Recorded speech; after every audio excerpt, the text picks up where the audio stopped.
नमस्कार दोस्तों, मेरा नाम है प्रदीप चौहान। बात समझनी है तो पूरी सुननी होगी। यूँ तो दोस्तों मैं बिहार का चैप्टर क्लोज कर चुका था, बिहार में जो भी कांग्रेस के साथ हुआ, लेकिन आज फिर से बात करना एक बार ज़रूरी है क्योंकि कुछ चीज़ें थी जो छूट गई थी और जो आज बिहार में देखने को मिला पटना में, उसके बाद इस पर बात करना ज़रूरी है। ये आपकी स्क्रीन पर है, देखिए किस तरह से कांग्रेस के अंदर बिहार में जो हार हुई है, कांग्रेस कार्यकर्ताओं के अंदर जो गुस्सा है नेताओं को लेकर, वो खत्म होने का नाम नहीं ले रहा। आज बिहार में सदाकत आश्रम में न राजेश राम को बल्कि जो अध्यक्ष प्रदेश अध्यक्ष उन्हें विरोध का सामना करना पड़ा, पप्पू यादव को तो पप्पू यादव गो बैक के नारों का भी सामना करना पड़ा और कार्यकर्ताओं ने जो सुनाया शायद पप्पू यादव ने उसकी उम्मीद नहीं की थी। आप क्या धमकी दीजिएगा हमको? आपने क्या कहा, इसको समझाओ। नहीं नहीं जाने देंगे। पप्पू यादव वापस जाओ।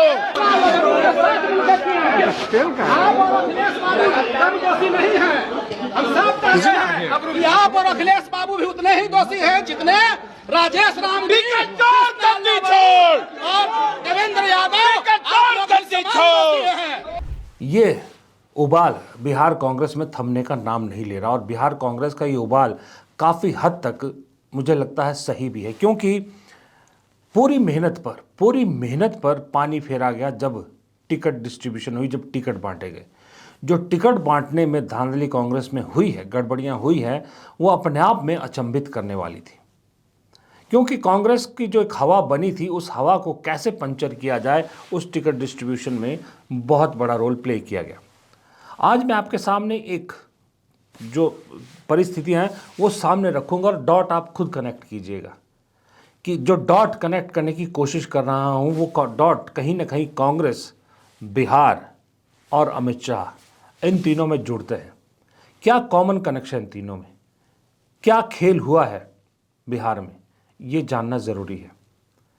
दरअसल जैसा कि मैं आपको बता रहा हूं कि कांग्रेस ने हार की शुरुआत टिकट डिस्ट्रीब्यूशन से ही कर ली थी। टिकट डिस्ट्रीब्यूशन जब गलत हुआ वहीं से शुरुआत हो गई थी हार की, और उसके बाद जो इंटरनल सर्वे भी हुआ, इंटरनल सर्वे ने भी वहीं कह दिया था कि हार काफ़ी हद तक तय है। और हार के लिए एक बलि का बकरा चाहिए था, जो मुझे लगता है, हो सकता है मैं गलत हो, मुझे लगता है कृष्णा अल्लावरू को स्केपगोट यानी बलि का बकरा बनाने की कोशिश की गई। आपको याद है जब बिहार में टिकट बटी थी तो देखिए कृष्णा अल्लावरू को किस तरह से एयरपोर्ट पे लोगों के गुस्से का सामना करना पड़ा था, कांग्रेस कार्यकर्ताओं के गुस्से का सामना करना पड़ा था, जब एयरपोर्ट पे खुलेआम कांग्रेस कार्यकर्ता ने टिकट बेचने वाला अल्लावरू को कह दिया था। आपने गलत किया, ये गलत हुआ। संघ के लोगों को आपने टिकट दिया है बुला करके, ये गलत हुआ है। बिहार कांग्रेस ने दलित की बात की, हिस्सेदारी की बात की और सब संघ के लोगों को तुरंत टिकट ज्वाइन करा करके आपने टिकट दिया है, ये गलत है। इसका हम लोग विरोध करेंगे। ये गलत हुआ है, लोकतंत्र की हत्या आप लोगों ने की है। बिहार कांग्रेस में हम लोगों ने पूरा अपना जी जान लगाया है, पूरा जी जान लगा के एक नैरेटिव बनाने की कोशिश की, लेकिन जो राहुल जी जिस मशाल को लेके आगे चले हैं उसको ध्वस्त करने का काम किया गया है। अच्छा, यहाँ मजे की बात देखिए, कृष्णा अल्लावरू ने पूरी बात सुनी इस कार्यकर्ता की, कोई रिएक्ट नहीं किया। मुझे वहीं लगा था कि देखिए जो झूठा आदमी होता है, बिकाऊ आदमी होता है, वो इतना कॉन्फिडेंटली अपने ऊपर लगते हुए आरोपों को सुनता नहीं है, वो रिएक्ट करता है। लेकिन कृष्णा अल्लावरू ने बड़ी शांति से सुना। इसी दौरान, प्रचार के दौरान, आपने देखा होगा टिकट डिस्ट्रीब्यूशन के दौरान एक ऑडियो भी वायरल हुआ था, जो बिहार के प्रदेश अध्यक्ष राजेश राम का ऑडियो था, जिसमें वो एक टिकटार्थी से कह रहे हैं कि मेरे हाथ में कुछ नहीं है, सब कुछ जो मैं कह रहा हूँ वो नहीं हो रहा, सब कुछ दिल्ली से हो रहा है। इसकी भी एक छोटी सी झलक सुनिए। अध्यक्ष जी, अभी बताइए ना क्या करें, बैठे हुए हैं सर। यहाँ पे एक मोटू है, वो इरफान है, हाँ। उसके लिए बहुत है, आपका ओके है, लेकिन सिंबल अभी रोके हुए हैं। दे दीजिए हमको, हम तो साइन उन करके दे दिया है वहाँ। धन्यवाद। हम चले आए क्षेत्र पर। धन्यवाद आपको सर। हम साइन उन सब जितना था हम सब कर दिए। अच्छा, लेकिन अब ये जो है प्रभारी जी के पास है। हाँ ठीक है। हाँ हाँ, तो अब अध्यक्ष हैं सर, हम लोग तो अध्यक्ष हैं तो जो सर आपके हम डॉकेट तक अनुमति तक सब कर दिए। तो फिर क्या खेल हो रहा है? ऐसा तो पार्टी में कभी नहीं हुआ था। खेल हाथी घोड़ा सब हो रहा है। हमने कहा था कि भाई एक भी टिकट सबको दे रहे हैं। तो अब आगे खबर कर दिए सर, ऊपर खबर कर दिए सर। आप बड़े बड़े मतलब कि अभी पप्पू यादव लगा हुआ है ना। किसके पीछे लग गया? पप्पू यादव कौन ची है? पप्पू यादव क्या है? इरफान है तो पप्पू यादव हम लोग पार्टी का कौन चीज है? कौन चीज है तो ये तो ऊपर पूछिएगा ना सर। किसको पूछे भैया? हमने आपका रिकमेंडेशन किया। हाँ और आपकी तबल आपका, इसके बाद अबूदूर जी का, इजरारुल जी का, सबका से टिकट जो है बाद में आन के सिंबल रोका है। क्या रोक दिया? अब ये सब पप्पू जी और फलाना और ढेकाना बेनू जी सब बैठ करके क्या क्या कर रहे हैं अब तो है। हम लोग तो परसवे सब साइन उन सब करके दे दिए। ऐसा पार्टी चलेगा सर इस तरह से? जो अगर हम लोग के साथ बिल्कुल नहीं चलेगा। इसके लिए हम भी बहुत परेशान हैं। वो तो है, ये आप साफ सुथरा आदमी हैं और एक साथ बैठे उठे हैं सब लोग, और आपके बनने से सबको ये खुशी था कि कम से कम इतना तो है कि बातचीत हम लोग कर लेते हैं। इतना है लोगों में, ये एक मैसेज है सभी विधायक का कि नहीं इतना है कि हम लोग बात कर लेते हैं, और रहता तो बात नहीं कर सकते थे। अब ये तीन चीज़ें अपने आप में बहुत पुख्ता सबूत है ये बताने के लिए कि कांग्रेस में बिहार में कुछ ठीक नहीं हुआ है। इसका एक और पुख्ता सबूत आपको ये मिल जाता है कि इतनी मेहनत करने के बावजूद जब टिकट डिस्ट्रीब्यूशन हो रही थी, सब कुछ हो रहा था, राहुल गांधी परिदृश्य से गायब थे। राहुल गांधी ने क्यों लास्ट मोमेंट तक चुनाव प्रचार से दूरी बनाए रखी? क्योंकि उन्हें खबर मिल गई थी कि टिकट डिस्ट्रीब्यूशन में क्या हो रहा है। अब कनेक्शन समझिए, जिस वक्त कांग्रेस में टिकट डिस्ट्रीब्यूशन हो रहे थे बिहार के, उन 2 दिनों में अमित शाह पटना में ही मौजूद थे। क्या ये इत्तेफाक है कि जिन दौरान कांग्रेस के टिकट डिस्ट्रीब्यूट हो रहे थे, अमित शाह पटना में मौजूद थे दोनों दिन, रात को भी वहीं रहे?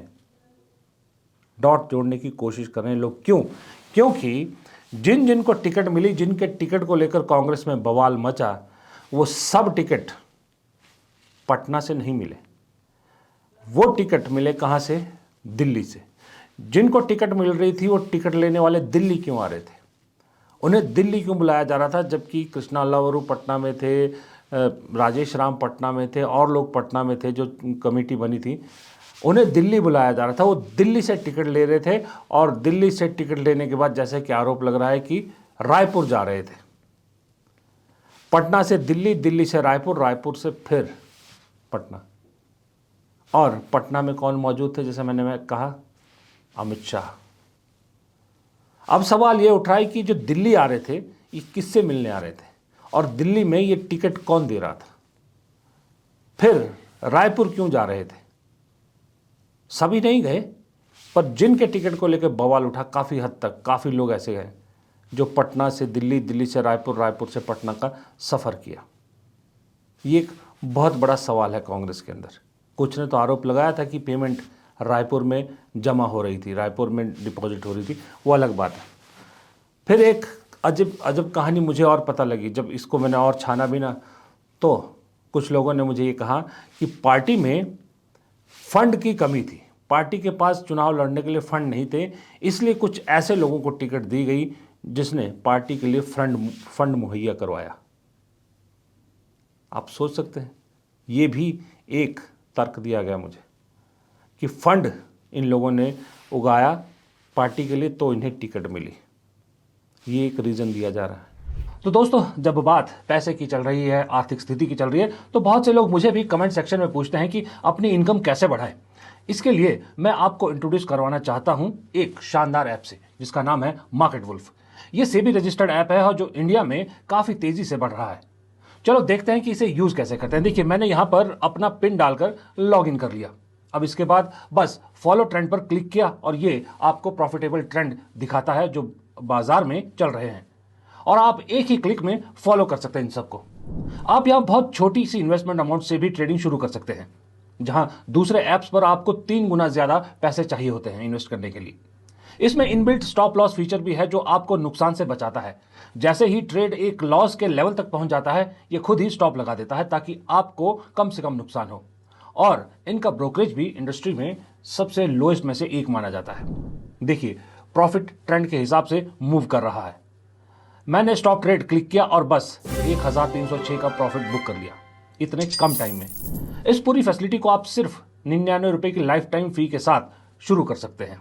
आप यहां सब कमोडिटीज भी, यानी gold, silver, crude oil, natural oil, इन सब की भी आसानी से ट्रेडिंग कर सकते हैं, वो भी सुबह 9 बजे से लेकर रात को 12 बजे तक। मार्केट वुल्फ ऐप आपको फ्री रिकमेंडेशन भी देता है। ये देखिए, लोगों ने 14 तारीख को एक दिन में 12,240 और जून में 70,468, जुलाई में 59,000 यानी 59,696 और अब अक्टूबर में 58,207 का प्रॉफिट बुक किया है। और इस प्रॉफिट पे मार्केट वुल्फ का कोई कमीशन भी नहीं लगता। मार्केट वुल्फ ऐप के 2 मिलियन प्लस डाउनलोड ऑलरेडी हो चुके हैं, तो देर किस बात की। लिंक डिस्क्रिप्शन में है, जाइए, कमेंट में भी इसका लिंक मिल जाएगा आपको। जाइए और मार्केट वुल्फ को अभी चेक कीजिए। फिर एक सवाल जहां अमित शाह का कनेक्शन आता है वो उठ रहा है कि जो जाले सीट थी, जाले जहां से नौशाद को कैसे टिकट अनाउंस हो गई, वो नौशाद जिसकी वजह से बीजेपी ने पूरा चुनाव बदलने की कोशिश करी, जहां कहा गया कि प्रधानमंत्री की मां को गाली दी गई, अपशब्द कहे गए, उस नौशाद को कांग्रेस की सूची में नाम आ जाता है और बीजेपी को मुद्दा मिल जाता है। और फिर अचानक उस नौशाद की टिकट काट के कैसे शख्स को दे दी जाती है जो टिकट मिलने से पहले तक आरजेडी में था। क्या कांग्रेस के पास कोई नेता नहीं था, या तो नौशाद या आरजेडी का आदमी? जाले में कांग्रेस के पास एक भी ऐसा चेहरा नहीं था। सवाल यही उठता है कि नौशाद का नाम आया कैसे, जबकि नौशाद के बारे में तो सब कुछ मालूम था, एफआईआर हुई थी, सब कुछ हुआ था, उन पर तो मामला दर्ज था। फिर एक मामला और देखिए, एक अनुपम है, अनुपम याद है? अनुपम जो थे उम्मीदवार, मुझे नहीं मालूम कौन सी सीट है, मैं भूल गया था। अनुपम नाम के एक लड़के को टिकट मिली थी और वो टिकट रिकमेंडेशन पता किसने की थी? राहुल गांधी ने खुद। राहुल गांधी ने अनुपम की टिकट रेकमेंड की थी। जैसी उन्हें टिकट मिलती है, उनके पुराने ट्वीट्स खोद कर निकाले जाते हैं, जिसमें उन्होंने गांधी, नेहरू परिवार, राहुल गांधी के बारे में कुछ उल्टा सीधा कहा था, सोनिया गांधी के बारे में। और जैसे ही ये ट्वीट आते हैं सोशल मीडिया पर फैल जाते हैं और अनुपम की टिकट काट दी जाती है। सवाल राहुल गांधी भी यही पूछ रहे हैं कि वो अनुपम के पुराने ट्वीट्स निकाले किसने, क्योंकि निकाले तो वो कांग्रेस से ही है, किसी बाहर के आदमी ने तो नहीं निकाले। अनुपम के ट्वीट्स किसने निकाले और उन्हें वायरल किसने किया, क्यों टिकट कटी? ये सारी चीज़ें जुड़ती है राहुल गांधी के चुनाव प्रचार से दूरी से। चुनाव प्रचार की दूरी राहुल गांधी ने आखिरी मोमेंट तक जो बनाए रखी, वो कहीं ना कहीं इससे जुड़ी हुई है। और मज़े की बात है, जब चुनाव प्रचार पीक पे था, राहुल गांधी एक दिन आपको याद हो बीच में वायनाड भी गए थे, बिहार चुनाव छोड़ के वायनाड चले गए थे। और उससे भी बड़ी हैरानी तब हुई जब इंडिया गठबंधन का या महागठबंधन का मैनिफेस्टो रिलीज होता है। उसमें कृष्णा अल्लावरू कहाँ थे? सबसे कोने में बैठे थे। कृष्णा अल्लावरू, जिसने बिहार में पूरी कांग्रेस की एक मुहिम चलाई, जिसने कांग्रेस को खड़ा करने की कोशिश की, वो कृष्णा अल्लावरू मैनिफेस्टो में स्क्रीन पे ही नहीं थे, कहीं कोने में बैठे थे। क्या कृष्णा अल्लावरू ने सारी सच्चाई राहुल गांधी को बता दी थी? क्या कृष्णा अल्लावरू वहाँ समझ गए थे कि हम चुनाव हार चुके हैं? क्या इसीलिए कृष्णा अल्लावरू ने भी किनारा किया और राहुल गांधी ने भी किनारा किया? जानने वाले तो ये कहते हैं कि कृष्णा अल्लावरू के खिलाफ एक पूरा चक्रव्यूह रचा गया, जिसमें दिल्ली से भी लोग शामिल थे। दिल्ली और पटना में बैठे लोगों ने चक्रव्यूह रचा और कृष्णा अल्लावरू को अभिमन्यु बनाकर उसमें घेरने की कोशिश की। लेकिन राहुल गांधी को ये बात समझ में आ गई थी, तो राहुल गांधी ने चुनाव के बाद कृष्णा अल्लावरू को कोई पनिशमेंट देने की बजाय उनके बारे में कुछ और सोचा है। कहा जा रहा कि शायद उन्हें या तो गुजरात भेजा जा सकता है या बिहार में ही लंबी पारी उन्हें दी जा सकती है। ये राहुल गांधी ने तय किया है। अब एक सवाल और उठ रहा है दिल्ली से रिलेटेड, जहाँ दिल्ली जा रहे थे, कि जो स्क्रीनिंग कमेटी के चेयरमैन थे वो कौन थे। स्क्रीनिंग कमेटी के चेयरमैन थे अजय माकन। अजय माकन का track record, Haryana screening committee के चेयरमैन हार, छत्तीसगढ़ स्क्रीनिंग कमेटी के चेयरमैन हार, राजस्थान स्क्रीनिंग कमेटी के चेयरमैन हार। इतनी हारे होने के बावजूद लगातार उन्हें स्क्रीनिंग कमेटी का चेयरमैन बनाया जाता है, टिकट डिस्ट्रीब्यूशन की कमेटी का चेयरमैन बनाया जाता है, और बिहार में भी वही रिपीट होता है, बिहार में भी कांग्रेस की हार। कोषाध्यक्ष कौन है पार्टी के? अजय माकन। पार्टी के पास कितना फंड है कितना नहीं है किसे सबसे बेहतर मालूम है? अजय माकन। और कांग्रेस में बिहार में कुछ गलत टिकट डिस्ट्रीब्यूशन की वजह क्या दी गई, जो मैंने आपको थोड़ी देर पहले बताया, पार्टी में फंड्स का क्रंच। ये सारे डॉट कहीं जुड़ते हैं। जितने पैसे वाले हैं जो पैसे दे के टिकट खरीद सकते हैं, वो तो कांग्रेस में तो ऐसे लोग हैं नहीं। ऐसे सारे लोग किस पार्टी से जुड़े हैं या किसे फॉलो करते हैं? उस पार्टी को जो सत्ता में है। और सत्ता में राजनीति, सत्ताधारी पार्टी कैसे चुनाव कहाँ क्या लड़ेगी वो कौन डिसाइड करता है? उस चाणक्य कौन है उस पार्टी में? अमित शाह।